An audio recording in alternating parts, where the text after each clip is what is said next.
जी और सभी राजकुमार जैन जी, आनंद कुमार जी, विद्या जी और सभी साथी और आयोजक टीम के सुनीलम जी, सविता जी और साथी सभी को बहुत बहुत धन्यवाद और उनका अभिनंदन करते हुए आज समारोह के सत्र में मैं तो यही कहूँगी कि समाजवाद एक विनया जी यूटोपियन मंजिल नहीं हो सकती है। ये यूटोपियन मानेंगे मतलब सपना है, उद्देश्य है, मंजिल है जो कभी सही में धरातल पर नहीं उतर सकती है। हम तो मानेंगे कि मुश्किल तो है। आज हम राष्ट्र सेवा दल में खड़े हैं, जिस संस्था के द्वारा ही हर छुट्टी में युवा शिविर करते हुए हम लोग बड़े हो गए। वाजपेयी जी हो या मधुलिमय जी हो, मधु दंडवते जी हो, भाऊ रानड़े जी हो, सभी को देखते समझते हुए पर ये भी देखा कि साने गुरुजी ने केवल प्रार्थना में नहीं कहा, तो ये माना सार यही है, सत्य का सार यही है, परार्था प्राण ही द्यावे। तो उन्होंने क्यों प्राण दिए? कहीं ना कहीं उनको यही महसूस हुआ कि ये दुनिया बदलना जिस दिशा में हम ले जाना चाहते हैं मुश्किल है। पर फिर भी साथियों, हम इतिहास की बहुत बात सुनते हैं, समझते हैं, उससे प्रेरणा लेते हैं। हम नारा देते हैं, शहीद हो आपके सपनों को मंजिल तक पहुंचाएंगे। वो शहीद समाजवादी आंदोलन के हो, वो जालियनवाला बाग के हो, वो चौरा चौरी के हो, वो किसान आंदोलन तक के हो या हमारे जैसे जन आंदोलनों के हो, पर हम लोग निश्चित अपना तन मन धन देने की संकल्प पत्र के सभी मुद्दों के द्वारा आगे बढ़ने की शपथ लेकर ही आज यहाँ से निकल रहे हैं। क्योंकि सम्मेलन में आखिर में क्या होता है? प्रबोधन होता है, निर्णय होते हैं, संकल्प लेते हैं, पर उसके बाद कार्य और कार्यक्रम की ज़रूरत होती है। तो जो हमने सभी ने मिलकर घोषणा पत्र केवल नहीं संकल्प पत्र बनाया, उसको आगे ले जाने के लिए कुछ कार्यक्रम की नोट मैंने बनाई थी जो पिछले सत्र में नहीं रख पाई। तो समारोह के सत्र में ये रखना मुझे ज़्यादा समुचित लग रहा है और आता तक पकड़ने के लिए आपको सबको धन्यवाद अभिनंदन करते हुए और एक सदिच्छा हिम्मत से और बांधिलकी से साथ हम निम्नलिखित कार्यक्रम आगे बढ़ाने के प्रति संकल्पबद्ध रहेंगे। मैं एक एक पढ़ूंगी, मंजूर जिसको होगा वो हाथ उठाए ताकि हम लोग समझ पाए। एक, देश भर के वंचित पीड़ित शोषितों को हर संवैधानिक अधिकार शिक्षा, स्वास्थ्य, आवास, आजीविका का दिलाने के लिए हम दलित, आदिवासी, किसान, श्रमिकों की संगठित जनशक्ति द्वारा सत्याग्रही कार्य चलाएंगे। 2, गांव-गांव और शहरी बस्तियों में समाजवादी विकास समिति स्थापित करके सभा को सशक्त करेंगे। संविधान के अनुच्छेद 243, 244 के यानी 73वां 74वां संशोधन जो हुआ के प्रति जागरूकता और पालन कराएंगे। मतलब वहाँ निर्णय ले लेंगे विकास नियोजन का, वहाँ पहली इकाई होगी। उस विकास नियोजन को अगर सभी जाति धर्म के पार, लिंग भेद के पार एकत्रित आकर विकास का नियोजन करके प्रस्तुत करेंगे, देश नहीं आदेश दिया जाएगा। 3, विविध धर्मों के त्योहार सर्वधर्मीय एकजुटता से हम मनाएंगे। मंजूर है। 26 जनवरी, 23 मार्च, 1 मई, 9 अगस्त, 15 अगस्त, 2 अक्टूबर, 11 और 12 अक्टूबर, 26 नवंबर जैसे दिन युवा महिलाओं की विशेष सहभागिता के साथ प्रबोधन, कार्य नियोजन और संकल्पबद्ध जन जागरण हासिल करेंगे। मंजूर है। इन दिनों के कार्यक्रमों में जन संवाद यात्रा, सत्याग्रह जैसे विविध कार्यक्रमों के शामिल करेंगे। एक ही जगह पे खड़े रहकर झंडा नहीं चढ़ाएंगे, हम घूमेंगे गांव-गांव, लोग घर घर के पास, नहीं तो घर घर पर तिरंगा और घर ही नहीं बेघर हो रहे लोग, ऐसा कैसे चलेगा। 5, गर्मी की दिवाली और क्रिसमस जैसी छुट्टियों में समाजवादी युवा प्रेरणा शिविर, जिसकी बात तो युवाओं ने की ही है, आयोजित करेंगे।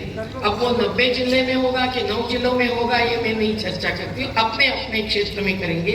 विविध विद्यालयों, महाविद्यालयों तथा अन्य संस्थाओं तक जो समाजवादी विचारधारा की होगी और होना चाहेगी, पहुंचकर बैठकें, व्याख्यान, प्रतियोगिताएं इत्यादि कार्यक्रम करेंगे और छात्रों की समस्याओं पर भी कार्यरत रहेंगे।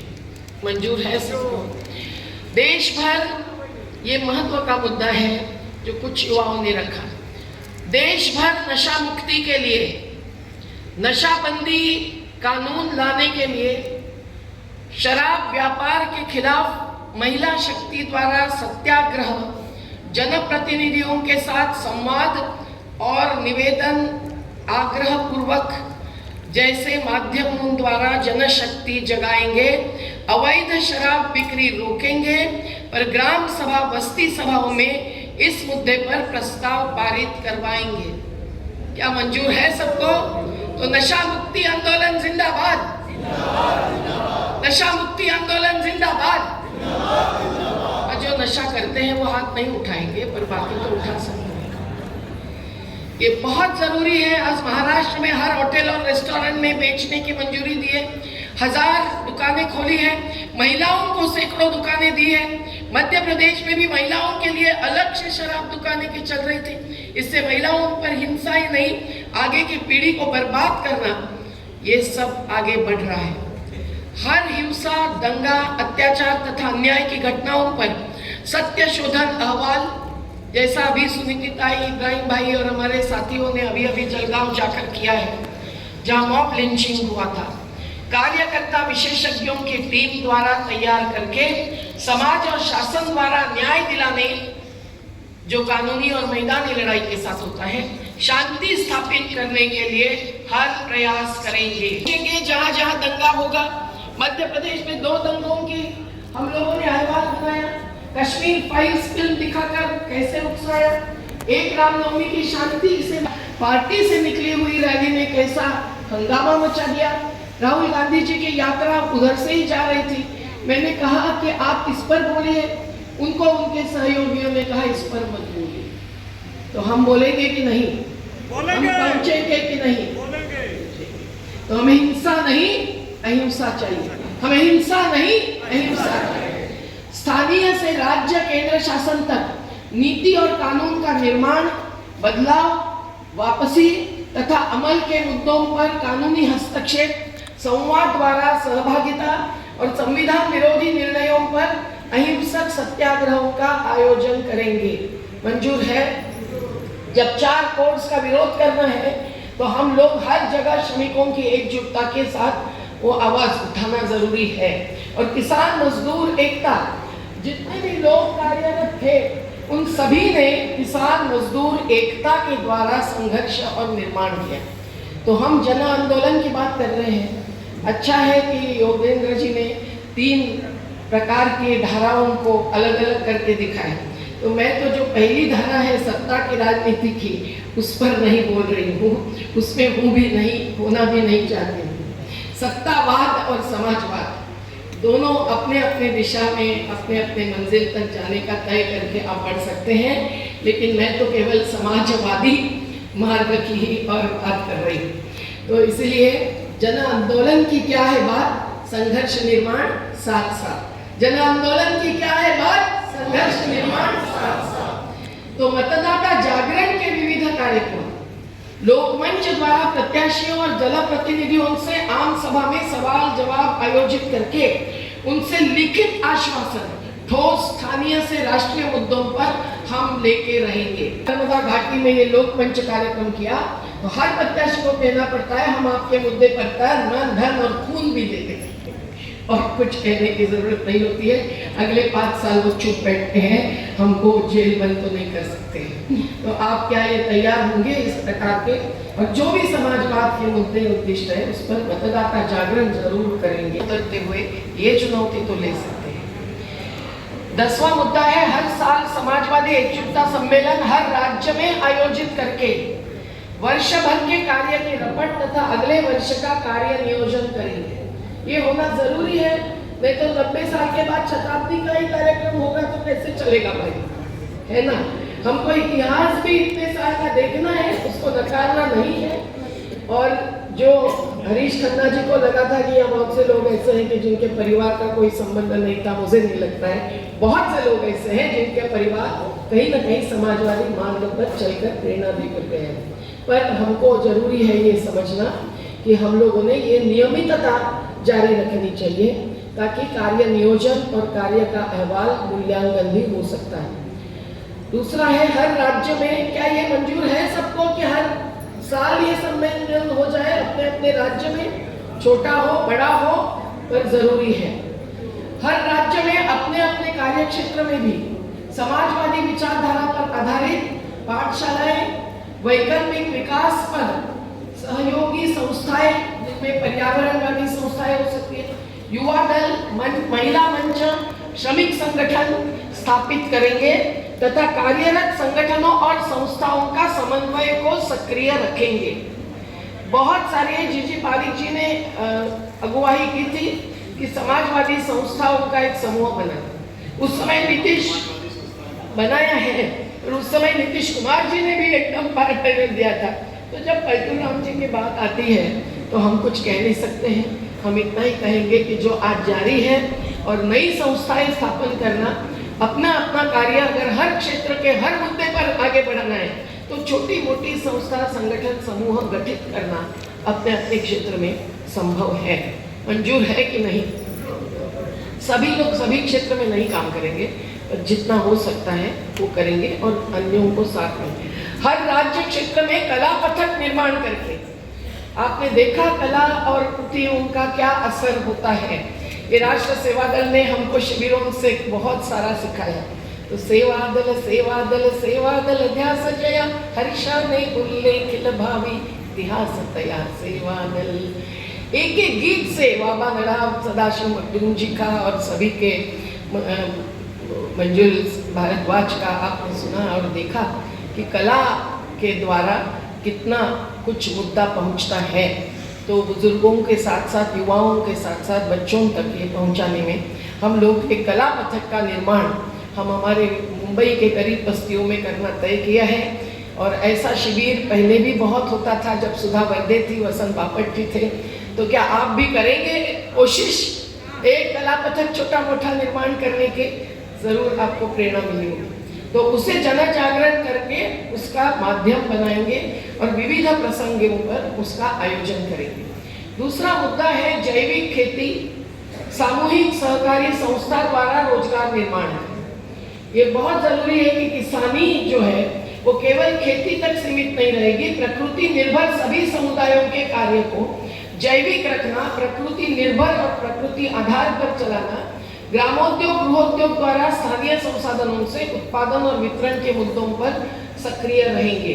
जितना भी छोटा मोटा अपने क्षेत्र में जो संसाधन बनते हैं उससे छोटे मोटे उत्पादन बनाना, उसको रखना। हम नर्मदा की साड़ियाँ रखकर आज खत्म करके जा रहे हैं। कोई एक छोटा सा होना चाहिए। एक आध घंटे के लिए भी रोज अगर चरखे पर बैठेंगे तो भी गांधी जी को याद नहीं करेंगे, केवल गांधीवाद को आगे बढ़ाएंगे। और जैविक खेती अगर नहीं करेंगे तो पर्यावरण बचाना, जल जंगल जमीन बचाना, ये सब बातें ही बहुत अलग होगी। और केवल न्यूनतम समर्थन मूल्य की मांग लेकर हम बैठेंगे, उसके बदले में स्वावलंबी खेती का विचार हमको आगे बढ़ाना पड़ेगा। 14वां मुद्दा है हर राज्य में कम से कम एक जन विकास केंद्र स्थापित करके ऊर्जा निर्माण, रिन्यूएबल्स, नॉन रिन्यूएबल्स, इतनी चर्चा चलती है। और मैंने देखा कि मुंबई के एक कॉलेज ने पूरा सोलार बिठाया। वो खेती पर नहीं बिठाना चाहिए सोलार पैनल्स, खेती बर्बाद करके, जैसे कर्नाटक में या कहीं सोलार पार्क में होता है। तो वो उससे पूरा बिजली का बिल खत्म हो गया और इतना स्वयं निर्भर और प्रकृति निर्भर बन गया। तो ऊर्जा निर्मिति, जल नियोजन, वाटरशेड डेवलपमेंट, माइक्रो से मैक्रो तक, गृह निर्माण, उसमें लॉरी बेकर को याद कीजिए, रेत और सीमेंट के बिना नहीं तो रेत और सीमेंट के खदानों से जो बर्बादी हो रही है, मैंने लगाए थे हमने, वो क्या कहे, कैसे रोके। जीवन शिक्षा, शिक्षा के भी ऐसे बच्चों के साथ के प्रयोग, जैसे हम जीवन शालाएं चलाते हैं बहुत मुश्किल से पहाड़ी में स्वयं के आधार पर जरूरी है कि उससे जो बच्चे निर्माण होते हैं उनका व्यक्तिमत्व अलग होता है और वो जीवन शिक्षा के द्वारा आगे बढ़ते। प्राकृतिक स्वास्थ्य सेवा, स्वास्थ्य में निजीकरण जो है वो कंपनीकरण नहीं होना चाहिए, पर निजी के आधार पर प्रकृति को, स्वास्थ्य को सुरक्षित रखने जैसे क्षेत्रों में निरंतरता और न्याय आधारित शाश्वत विकास के मॉडल्स की प्रस्तुति, प्रबोधन इत्यादि चलाएंगे।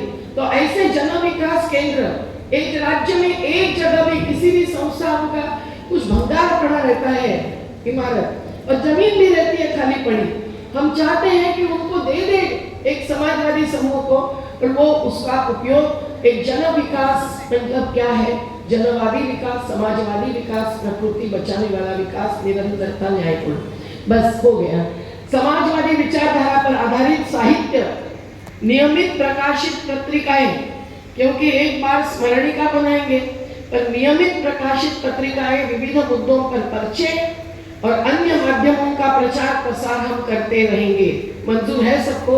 लखनऊ की भूतपूर्व वाइस चांसलर रूपरेखा वर्मा अब 80 साल के ऊपर हुई है, वो क्या कर रही है?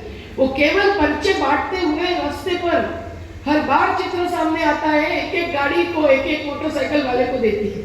हम लोगों को इस प्रकार से ये जो ऑफलाइन है वो सही ऑनलाइन है, उसको आगे बढ़ाने के लिए एक करना पड़ेगा। बस 2 ही मुद्दे और है, 3 मुद्दे। अंधश्रद्धा निर्मूलन के लिए ढोंगी फर्जी प्रस्तुतियों का हम अहिंसक विरोध करेंगे।